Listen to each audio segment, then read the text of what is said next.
Olá, estou aqui para apresentar o funcionamento do meu código pro nosso jogo de batalha naval, né? E vou explicar sucintamente aqui o que cada função faz, a estrutura do código, o geralzão, assim, passar por cima, né? E depois vou mostrar uma partidinha aqui de como o código está funcionando. E é isso. Vou deixar você agora com o meu trabalho de LP, batalha naval aqui. As primeiras linhas do código, pode-se dizer que elas estão relacionadas à definição das estruturas de dados utilizadas no jogo. Sucintamente falando, a estrutura chip é definida como dois campos: name, que é um arranjo de caracteres com tamanho de 20, com tamanho máximo de 20, e size, que é um número, essa estrutura representa um tipo de navio no jogo. Cada uma delas representa um tipo de navio no jogo, armazenando o nome e o tamanho. Já a estrutura player é definida como um único campo, board, que é uma matriz bidimensional de caracteres com tamanho board size por board size. Essa estrutura representa um jogador do jogo, armazenando o seu tabuleiro de jogo. Em resumo, essas definições de estrutura estabelecem a forma como as informações sobre os navios e os tabuleiros dos jogadores são organizadas e armazenadas na memória durante a execução do programa. Importante frisar também já a função initializeBoard, que recebe um ponteiro para a estrutura player como argumento. Ela utiliza dois loops for aninhados para percorrer cada posição do tabuleiro do jogador. Em cada posição, o caractere armazenado é definido como um espaço em branco, o que representa uma célula vazia no tabuleiro. Resumindo, essa função inicializa o tabuleiro do jogador, preenchendo todas as células com espaço em branco, indicando que inicialmente não há nenhum navio posicionado no tabuleiro, e eles vão ser posteriormente posicionados por cada um dos usuários do jogo. Agora eu vou explicar aqui função por função para o vídeo ficar mais organizado, mais conciso, mais intuitivo de ser compreendido. A primeira função que a gente chama é a função exibir campo batalha. Ela é responsável por exibir o campo de batalha de um jogador na tela. Ela recebe um ponteiro para a estrutura player como argumento, que contém o tabuleiro do jogador. A função começa imprimindo os números das colunas do tabuleiro, alinhados na parte superior.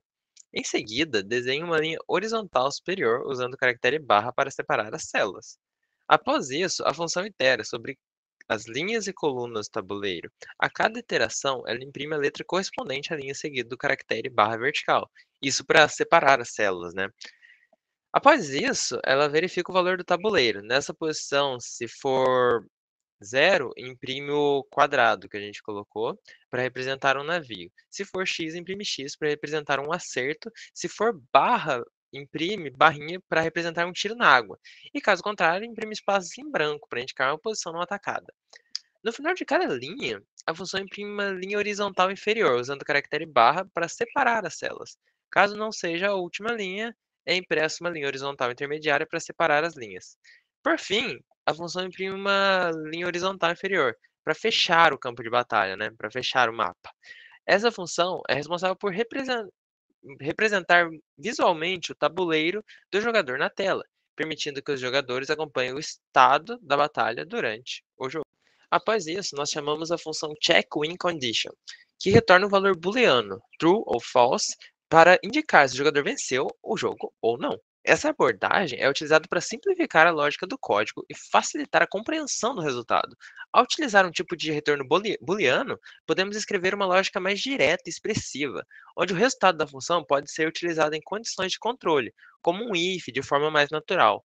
No caso da função checkWinCondition, se o retorno for true, significa que não há mais navios no tabuleiro do jogador, indicando que ele venceu o jogo. Se o retorno for false, ainda existem navios presentes no tabuleiro e o jogo prossegue, até que a outra condição seja true.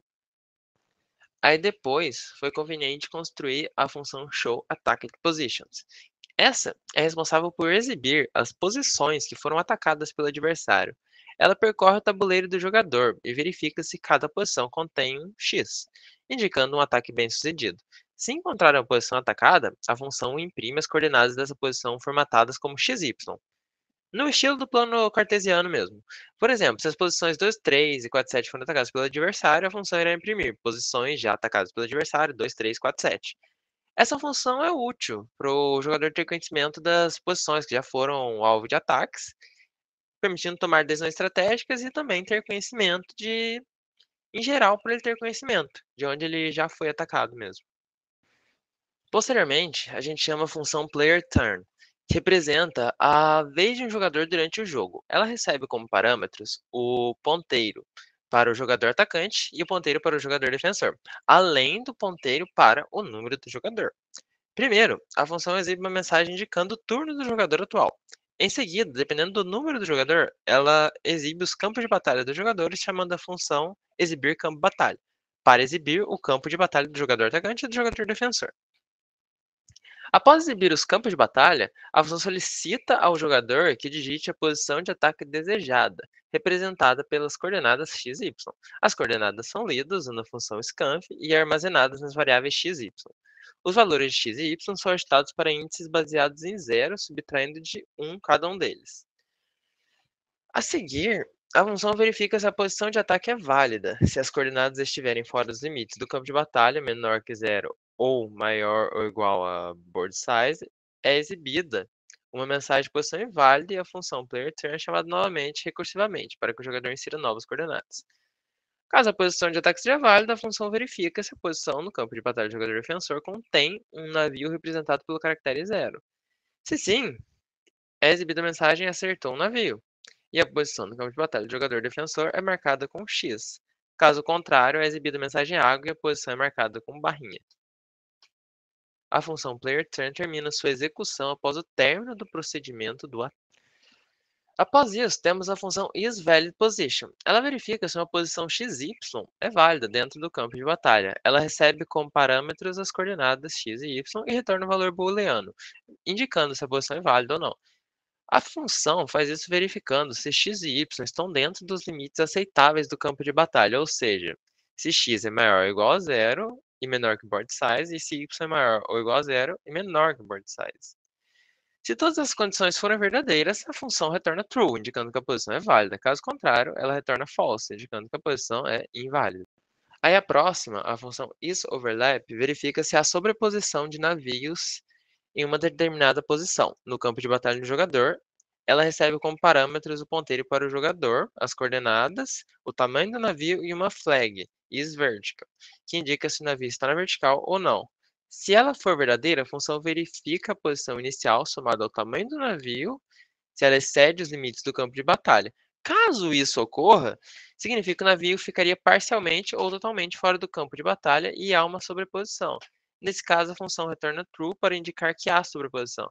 Essas funções são úteis para verificar a validade das posições de colocação dos navios no campo de batalha, garantindo que não haja nenhum desses problemas.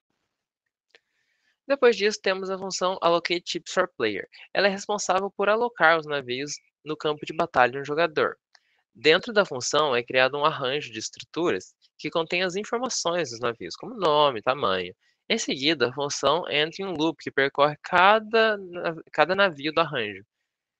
Dentro desse loop é solicitada a posição de colocação para cada navio, sendo exibido o nome do navio e o tamanho. O jogador deve digitar as coordenadas onde deseja colocar o navio. Após a digitação das coordenadas, a função verifica se a posição é válida, ou seja, está dentro dos limites do campo de batalha. Caso ela seja inválida, vai aparecer uma mensagem de erro e o usuário vai ser solicitado a digitar novamente. Em seguida, é verificado se o navio será colocado na vertical ou na horizontal. Se o tamanho do navio for igual a 1, não é necessário fazer essa escolha, pois navios de tamanho 1 são sempre colocados na horizontal. Mas não que isso faça diferença, né? Pois eles não vão cobrir mais um pedaço do mapa. Caso contrário, o jogador é solicitado a informar se o navio será vertical ou não, digitando 0 para não e 1 para sim. Depois de obter a informação sobre a orientação do navio, a função verifica se há sobreposição de navios na posição escolhida. Essa parte é feita chamando a função anterior, isOverlap. Se houver sobreposição de navios, vai ser chamada a mensagem de erro e a mesma coisa que foi dito anteriormente ocorre. Ele vai ser pedido para fazer de novo, para editar, e assim vai. A função continua iterando para o próximo navio até que todos os navios tenham sido alocados no campo de batalha do jogador. Depois disso, temos a função Start Game. Ela é responsável por iniciar o jogo e controlar o fluxo das jogadas entre os jogadores. Ela recebe como parâmetros os ponteiros dos jogadores. Dentro da função é inicializada uma variável booleana, player1turn, com o valor true indicando que é a vez do jogador 1. Em seguida, são exibidos os campos de batalha dos jogadores 1 e 2, chamando a função exibir campo de batalha para cada um deles. E após isso, a exibição dos campos de batalha é iniciado um loop infinito, que representa o andamento do jogo. Dentro desse loop é verificado qual jogador deve realizar a jogada com base no valor da variável player1turn. Se for a vez do jogador 1, chamada função playerTurn, passando como parâmetro o jogador 1 como atacante, jogador 2 como defensor, e o número do jogador 1. Em seguida, é chamada a função showAttackedPositions, passando o jogador 1 como parâmetros para exibir as posições atacadas pelo adversário. Após a jogada do jogador 1, é verificado se ele venceu a partida, chamando a função checkWinCondition. Se ela for verdadeira, o jogo acaba, o jogador 1 venceu e o loop é interrompido. Caso não tenha ocorrido a vitória, o jogo vai prosseguindo. O mesmo processo é repetido para o jogador 2, chamando a função playerTurn, com o jogador 2 como atacante e o jogador 1 como defensor. E em seguida segue o mesmo padrão, vice-versa para o jogador 2. E para finalizar, nós temos a função main. Essa é a função principal do programa. Ela contém a lógica para exibir um menu, processar as escolhas do usuário e chamar as funções correspondentes. No início da função são declaradas variáveis choice para armazenar a escolha do usuário, o player1, player2 para representar os jogadores e os chips allocated para indicar se os navios foram alocados. Em seguida, é iniciado um loop do while, que continuará até que a escolha do usuário seja igual a 3, que é a opção de sair do jogo. Dentro do loop é exibido um menu com 3 opções: alocar navios, iniciar o jogo e sair do jogo. O usuário é solicitado a escolher uma opção e o valor é armazenado na variável choice. Após a leitura da escolha, é utilizado um while para limpar o buffer de entrada, garantindo que não haja caracteres extras deixados. Em seguida, é realizado um switch case para processar a escolha do usuário. Para cada caso, são executadas ações correspondentes. Caso 1, é exibido uma mensagem indicando que os navios serão alocados. Em seguida, cada função é chamada para que ocorra essa locação dos navios. Caso 2, o jogo é iniciado e vai conforme foi dito nas funções anteriores. E o caso 3, sair do jogo. É exibido uma mensagem indicando que o jogo será encerrado. E o caso padrão, né? Opção inválida para opções gerais, caso o usuário não tenha escolhido uma das 3 opções. Após o switch case, o loop continua enquanto a escolha do usuário for diferente de 3, que é a opção de sair do jogo. Por fim, a função main retorna 0, a qual é responsável por encerrar o programa.